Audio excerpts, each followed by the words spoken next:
Setiap kita dihiasi oleh sifat-sifat yang kontradiktif. Mana yang lebih dominan? Dengan itulah orang menyebut kita. Di dalam pribadi kita ada sifat sabar, ada sifat marah. Kalau sabar yang lebih dominan, kita disebut penyabar. Kalau marah yang lebih kuat, kita disebut pemarah. Sesabar apapun orang, dia mesti punya sifat pemarah. Sepemarah apapun orang, dia mesti punya sifat sabar. Nah, ibadah puasa mendidik kita agar lebih mendominankan sifat-sifat yang terpuji, sifat-sifat yang mulia. Nah, salah satu dari sifat itu adalah sabar.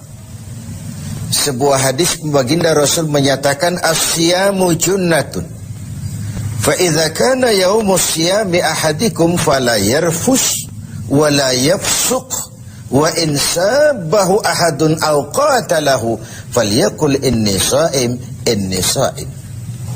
Puasa adalah dinding, benteng. Apabila salah seorang kamu tengah berpuasa, janganlah berkata keji, berkata kotor. Kalaupun ada orang mencaci maki dia atau mengajaknya dia berkelahi, bertengkar, hendaklah dia berkata, maaf, saya sedang sabar. Maaf, saya sedang sabar. Perlu benteng dalam kehidupan ini supaya kita tahu diri. Mana coupling yang boleh kita langkahi, mana yang tidak. Mana hal yang harus kita lakukan, mana yang tidak.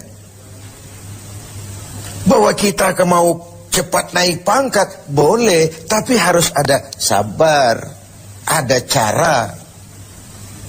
Bahwa kita kepengen cepat jadi orang kaya, boleh, tapi sabar, ada cara. Seperti kita puasa sekarang ini, bahwa perut ini sudah melilit, tenggorokan sudah kering bukan main, ada, boleh, sabar, ada waktunya. Bahkan luar biasa dilatih sabar pada saat kondisi sedang peka. Dalam keadaan lapar dan haus, orang itu kan peka. Sedikit tersinggung temperatur naik. Dikala itu orang diperintahkan sabar. Kalau perut kenyang, tidak haus, uang ada, badan sehat, disuruh sabar, sabarlah orang. Tapi pada kondisi yang peka seperti ini, 1 bulan ini untuk menghadapi 11 bulan sesudahnya, bagaimana sabar bisa menjadi bingkai kehidupan kita. Sabar di dalam mencari harta, sabar di dalam mengejar karier, sabar di dalam mengembangkan nilai-nilai luhur. Sehingga dengan adanya bingkai kesabaran ini, hidup kita 11 bulan sesudah Ramadan nanti dihiasinya dengan nilai-nilai yang indah dari bentuk kesabaran. Kemudian, kapan kita harus melaksanakan sabar itu? Umumnya di 3 tempat. Pertama, sabar dalam melaksanakan taat. Sabar dalam melaksanakan apa yang diperintah oleh Allah. Karena pada saat kita sudah mengikrarkan diri, bersedia menjadi pelaksana perintah Allah, kala itulah cobaan, godaan, tantangan, rintangan selalu datang. Iblis, musuh utama kita, tidak pernah berhenti sekejap pun. Tiap kali kita berencana untuk melaksanakan taat, tiap saat itu pula iblis mengatur rencana bagaimana menggagalkan ini. Kita ingat dalam sejarah kurban, ketika Ibrahim diuji oleh Allah, turun perintah menyembelih putranya, ujian melaksanakan taat. Ialah kalau orang lain, anak cuma sebiji mata wayang, buah hati belahan jantung, pelanjut cerita, penerus sejarah, sudah lama diharapkan. Turun perintah seakan Tuhan ingin berkata, Ibrahim, kau memang cinta kepadaku. Tapi setelah kau punya anak, masuk cinta anak ke dalam hatimu. Ayo buktikan, mana yang lebih besar, cintamu kepadaku atau cintamu kepada anakmu. Sembelih anakmu.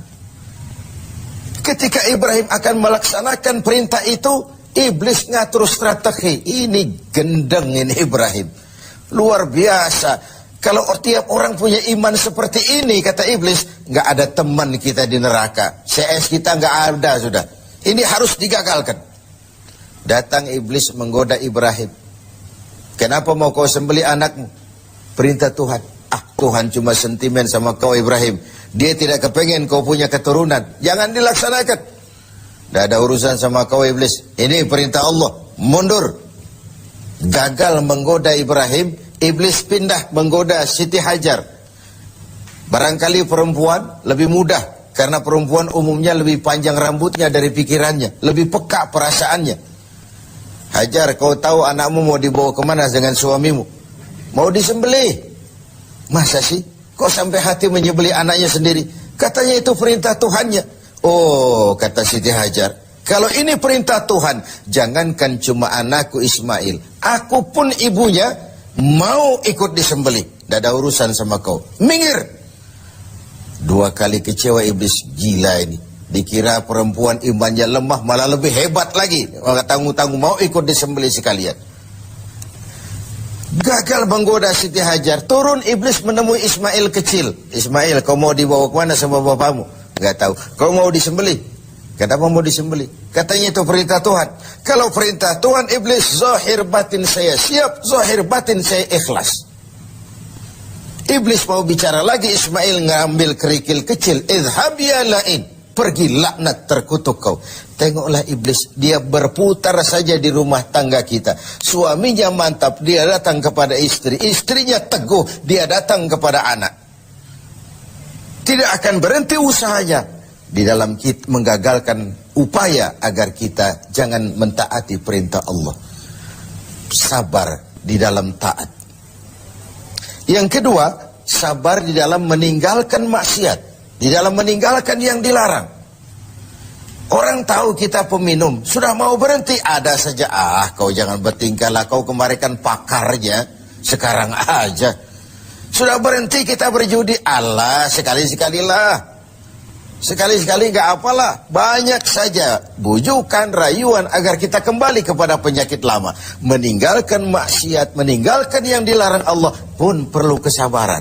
Karena bukan main godaannya. Sebagaimana halnya juga dengan puasa ini.